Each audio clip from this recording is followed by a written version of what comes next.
Hello po mga kabesh. Gagawa tayo ngayon ng Greek's dish. Meron ako rito sa pan. Naglagay ako ng olive oil. Yan. Naglagyan pa natin ng konti na olive oil. Naghiwa po ako ng onions. Isang buong onion po siya. Medyo malaki. Ayan. Medyo malaki siyang sibuyas. Isusutay lang po natin etong spinach. Ito yung papalaman natin sa ating Greek's fellow pastry. Kawasan, ibig sabihin nun is hugas na po siya. Nabibili po siya sa supermarket. Hugas na. Kaya, good to go na siya mga kabesh. Nailagay ko na yung ating spinach. Ayan o. Kung titignan nyo, hindi siya kasya. Pero mamaya po, kala nyo, dami-dami. Mamaya, konti na lang po siya. Ayan. Lalagyan ko po siya ng vegetable condiments at saka a little bit of Himalayan salt and pepper according to your taste po. Lagyan din natin siya ng chili flakes. Masarap po yung medyo maanghang. Ayan, tingnan nyo mga kabesh.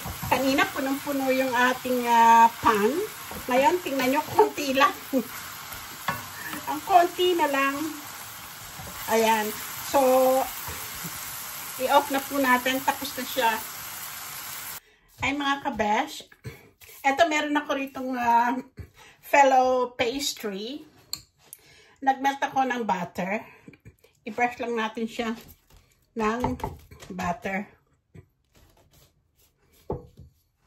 Ayan.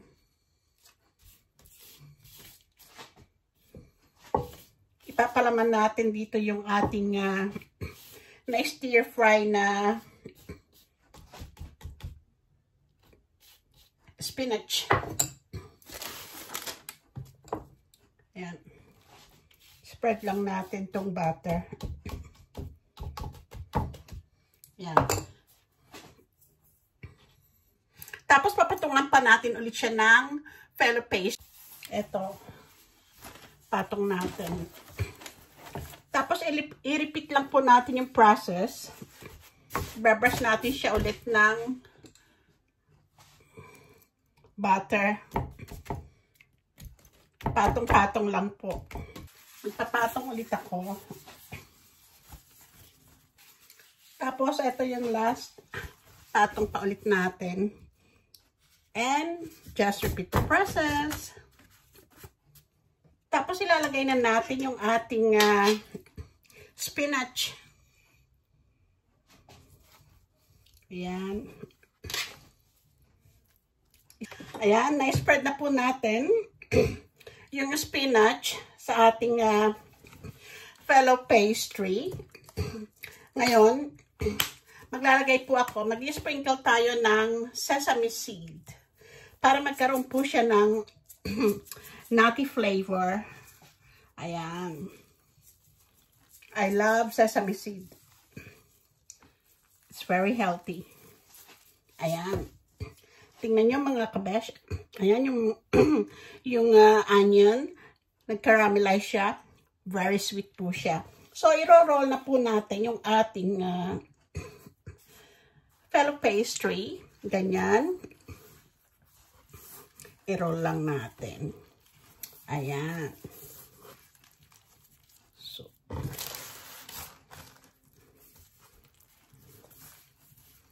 this is so yummy.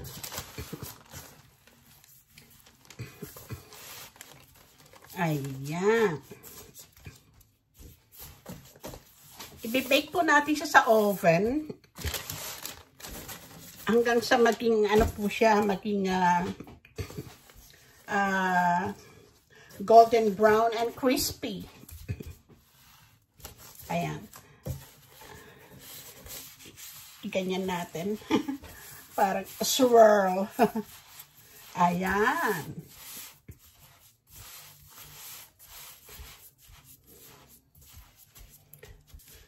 Ayan. Tapos i-brush natin siya ng a little bit of butter pa. Tamo, sa sobrang lamig dito mga kabesh, yung butter ko, yung melted butter ko, nagset na siya. So, sobrang lamig. Hindi na siya naging melted butter. Nabuo na siya. Ayan. So, i-bake natin siya for 25 minutes. Kasi luto na yung ating luto na yung ating spinach. Ang na lang, antayin natin na maging golden brown ang ating fellow pastry. Ayan. Tapos mag-sprinkle pa po ulit tayo ng sesame seed. The more, the better. Ayan.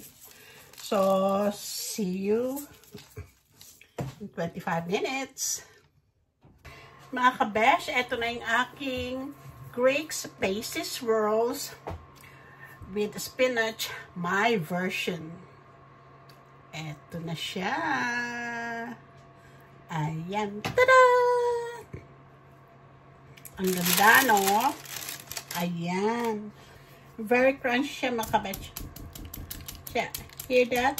Ooh!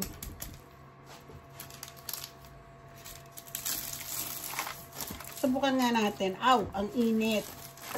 Kahang ko lang. Aw, aw, aw, aw. Ang init, mga kabesh. Ayan.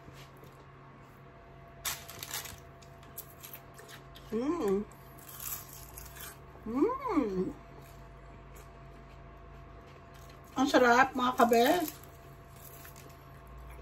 So crispy and crunchy.